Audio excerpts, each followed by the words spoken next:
Hello everyone, welcome to my YouTube channel.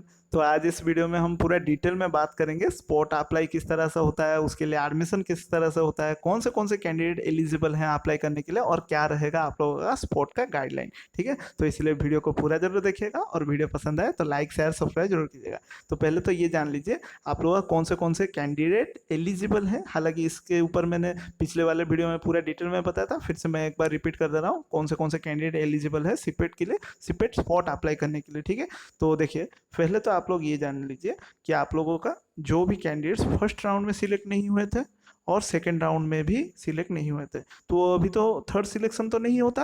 पहले होता था जब सीपेट इनिशियली शुरू हुआ था 2020 में, तब आप लोग सीपेट का थर्ड सिलेक्शन भी होता था। लेकिन इस बार आप लोग सिर्फ first selection and second selection तक ही आप लोगों का टाइमलाइन दिया गया है, क्योंकि थर्ड सिलेक्शन के लिए टाइमलाइन बिल्कुल भी नहीं है। तो वो सभी के सभी कैंडिडेट जिनका फर्स्ट राउंड में भी नहीं हुआ था कोई इंस्टीट्यूशन में, या फिर सेकेंड राउंड में भी कोई इंस्टीट्यूशन में नहीं हुआ था, तो वो सभी के सभी स्पॉट के लिए एलिजिबल है अप्लाई करने के लिए। ठीक है, अगर इनमें से जो भी स्पॉट अप्लाई करने के लिए जो भी कैंडिडेट बहुत ही क्लोज हैं सेकंड सिलेक्शन के कटअप को, आप लोगों को मालूम हुआ सीपेट सेकंड सिलेक्शन के लिए कटअप ऑफिशियली रिलीज हो चुका है। आप चाहो तो फर्स्ट एंड सेकंड का चेक कर सकते हो। तो जिनका भी सेकंड सिलेक्शन में बहुत क्लोज कटअप गया, तो वो सभी के सभी मतलब हाई चांसेस है स्पॉट सिलेक्शन में आने का। साथ में जिनका लो स्कोर है, तो उस केस में उन सभी को मैं रिकमेंड भी करूंगा वो जो भी इंस्टीट्यूशन चूज करें वो सभी के सभी थोड़ा सा कम पॉपुलर हो या फिर लेस पॉपुलर जो भी इंस्टीट्यूशन होगा उसको चूज करें, ताकि वहाँ पे आप लोगों को ज़्यादा कंपटीशन देखने को ना मिले। ठीक है, तो इस प्रकार से आप लोग एक स्पॉट के लिए एक सीट ले सकते हैं। ठीक है, तो जो भी फर्स्ट राउंड में सिलेक्ट नहीं हुए थे वो भी अप्लाई कर सकते हैं, जो भी सेकेंड राउंड में सिलेक्ट नहीं हुए थे वो भी अप्लाई कर सकते हैं, और जिनका फर्स्ट राउंड में एडमिशन हो गया था वो भी अप्लाई कर सकते हैं। ये भी चीज़ ध्यान में रखें, यानी कि जो भी फर्स्ट राउंड में एडमिशन कर लिए थे वो भी स्पॉट चाहे तो वो स्पॉट में पार्टिसिपेट कर सकते हैं, लेकिन हालांकि वो नहीं करते। ठीक है, और सेकंड में भी जिनका सिलेक्शन हो गया था वो भी हालांकि वो भी ज़्यादातर केस में स्पॉट के लिए अप्लाई तो कर सकते हैं लेकिन नहीं करते। ठीक है, और कौन से कैंडिडेट करते हैं जिनका ग्रेजुएशन मार्क अपडेट नहीं हुआ था। ठीक है, जो लोग एग्जाम दिए थे सिर्फ वही स्पॉट के लिए अप्लाई कर सकते हैं। ठीक है, जिन्होंने एग्जाम बिल्कुल नहीं अटेंड किया था तो वो तो बिल्कुल भी एलिजिबल नहीं है। तो ग्रेजुएशन मार्क अपडेट नहीं किए थे वो भी स्पॉट के लिए अप्लाई कर सकते हैं, क्योंकि स्पॉट में ये एक फैसिलिटी दिया जाता है, आप उस टाइम में ग्रेजुएशन मार्क्स को अपडेट कर सकते हो। उसके साथ जिन्होंने चॉइस फिल नहीं किया था, जो 10 HEI देना था ना, जो जिन्होंने भी नहीं दिया था वो भी स्पॉट के लिए अप्लाई कर सकते हैं। इस तरह से आप लोगों का जो भी स्पॉट के लिए अप्लाई कैंडिडेट्स नंबर बढ़ जाते हैं। तो आप लोग बहुत ही केयरफुली जो भी आप लोगों को HEI देना है, आप लोगों के पास 3 चॉइसेस है, याद रखिएगा। और ये 3 चॉइसेस फ्रेश देना पड़ेगा आप लोगों को। ठीक है, आप लोगों ने प्रीवियसली क्या 10 चॉइसेस के कॉम्बिनेशन दिए थे उसका कोई यहाँ पे रिलेशन नहीं है। आपको फिर से स्पॉट अप्लाई के लिए 3 फ्रेश चॉइसेस देना पड़ेगा। ठीक है, 3 आप लोग ध्यान में रखना है। और ये 3 में भी आप लोग 3 सब्जेक्ट के लिए दे सकते हैं, 2 सब्जेक्ट के लिए भी दे सकते हैं, 1 सब्जेक्ट के लिए भी दे सकते हैं। लेकिन 3 जो चॉइसेस होगा आप लोग 3 कॉलेजेस के लिए दे सकते हैं, या फिर 3 यूनिवर्सिटीज के लिए दे सकते हैं, या फिर 3 कॉलेजेस एंड यूनिवर्सिटी के लिए कॉम्बाइन करके कॉम्बिनेशन करके दे सकते हैं। लेकिन आप लोगों को ध्यान में रखना है 3 चॉइसेस आपके पास है स्पॉट अप्लाई करने के लिए। अब ये अप्लाई किस तरह से होगा, पहले तो आप लोग ऑनलाइन में ये चॉइसेस फिलिंग करना है। ठीक है, ऑनलाइन चॉइस फिलिंग करना है, एंड ऑफलाइन जाके आप लोगों को ऑफलाइन जाके आपका फॉर्म डिपॉजिट करना है। ठीक है, फॉर्म डिपॉजिट, अब ये क्या है मैं थोड़ा सा बता दे रहा हूँ।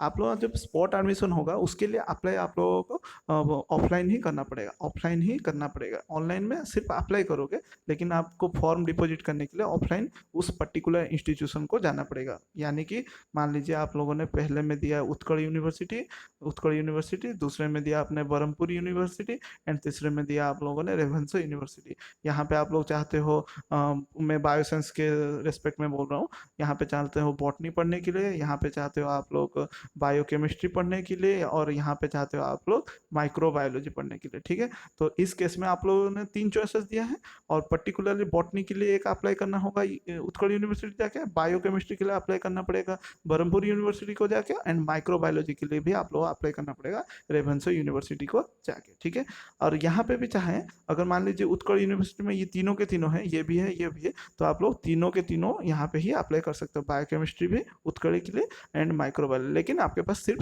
चॉइसेस 3 ही हैं। ठीक है, माइक्रोबायोलॉजी सब्जेक्ट भी 3 चूज कर सकते हैं, 1 चूज कर सकते हैं, या फिर 2 चूज कर सकते हैं, लेकिन 3 ही ऑप्शन आपको मिलेंगे। ठीक है, और यहाँ पे आप लोग एक बार जहाँ पे भी चॉइस फिलिंग कर लिए उस ऑफलाइन में अब ऑनलाइन का काम हो गया, आप लोगों ने 3 चॉइसेस दे दिए कंबाइन करके। अब ऑफलाइन में क्या करना पड़ेगा? ऑफलाइन में आप लोगों को CAF प्रिंट आउट करना पड़ेगा, इसको लेके जाना है।